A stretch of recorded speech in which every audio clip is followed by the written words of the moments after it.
келсе ошонча бут кирет дейт. Мына ошо деңгээлге жетиш керекпиз, урматтуу агенттиктер. Бул жерде мына Кербен шаары, мына аэропорт боюнча абдан көп биз жумуштарды аткардык. Ошол аэропорт шаарды, Кербен шаарынын аэропортун өнүктүрүш керекпиз.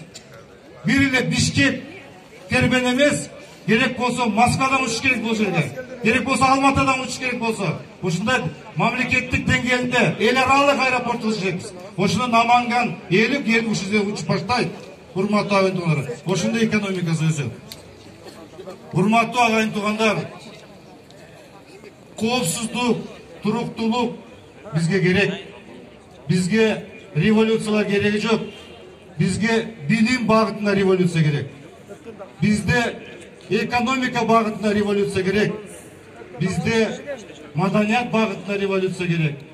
Бизде жаңылык келиш керек, урматтуу агайындар. Бизди Кыргызстанда азыр мына чет мамлекет чыксаң, кантип билип атышат? Сиздер революция жасаган мамлекетсиңер. 2 президентти кубаладыңар, 1 президент түрмөдө отурат. Биз андай таанымал болбош керекпиз, урматтуу агайындар.